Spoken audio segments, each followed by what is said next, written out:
rhythm of your blood. What do you see? They can sense the rhythm of your blood. What do you see? What do you see? What do you see? What do you see?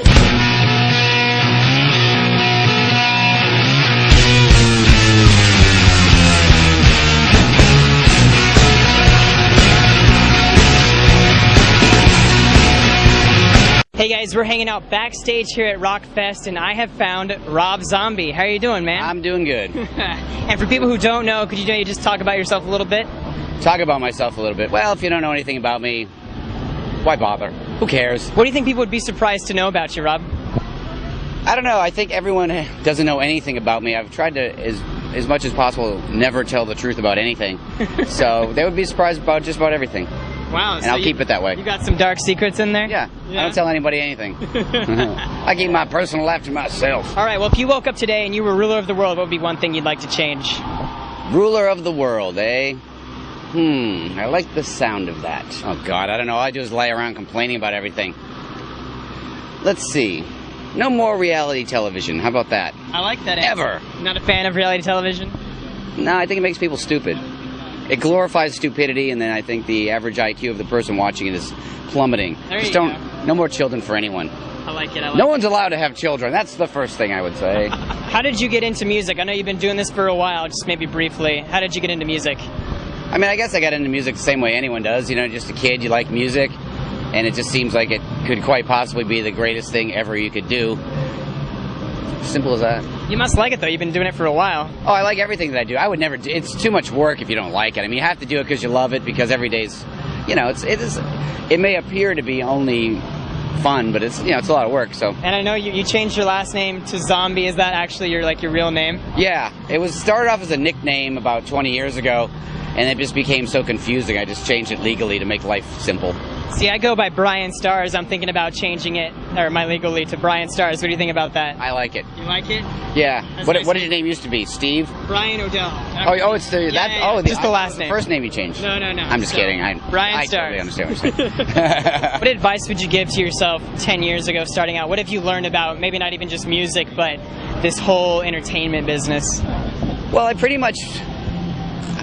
for some reason, I don't have any bad stories. I never got ripped off because I never trusted anyone to begin with. And, you know, you just have to be... The biggest thing the only time I've ever got burned is you'd have to trust your gut. Like, if you meet somebody, immediately go like, I don't trust this Brian Starr. Go with that feeling. So you just follow your gut, right? Yeah. There you go. Because whenever you go against it, you go, I knew that guy was full of shit. You've been really successful in music, but you're also kind of become a pretty big name in Hollywood. Do you think you're a superstar? Probably not if the first thing you said is tell somebody who you are if they don't know who you are. Would you tell Mel Gibson to say that?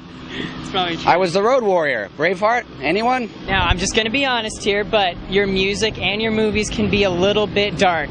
Is there a reason that you kind of have the whole gory, bloody, kind of dark side of the world thing to your stuff? I just like it. You know, truthfully, I just like dark, weird material. And there's just not enough of it. Everything seems so clean and homogenized. I get disappointed by everything, you know? Yeah. That's why, I don't know, I feel like these days I feel like everything's for children. Like every movie that comes out, even if it's really good, I feel like these seem like children's movies. It's always like superheroes and shit. I like dark, and it doesn't have to be violent. But I mean, you think of like Godfather, Taxi Driver, whatever. Those movies, they were dark adult movies, and now everything just seems like happy popcorn eating shit. So you think you're doing the world a favor? I'm doing myself a favor. I don't know. I just do what I like, and if someone else likes it too, I guess it's a bonus, you know? If you ever did have kids, or you were around kids, would you want them listening to your stuff or watching your stuff? Yeah, I mean, sure, it wouldn't matter. I mean, when I was a kid, I watched, you know, I was totally into Alice Cooper, which is sort of like that, and watched all kinds of horror movies and stuff. It doesn't matter. It only affects kids if they're stupid. But if your kids are intelligent, they can distinguish between reality and fantasy, one would hope. You might get that kid, though, who takes your stuff a little too literally, right? You're going to get that guy anyway. But I would always joke, you know, it's like the prisons are not jam-packed with people that listen to too much, you know, heavy metal or watch too many horror movies. Trust me, that's not the problem. I'm sure you meet people who you're like an idol to them.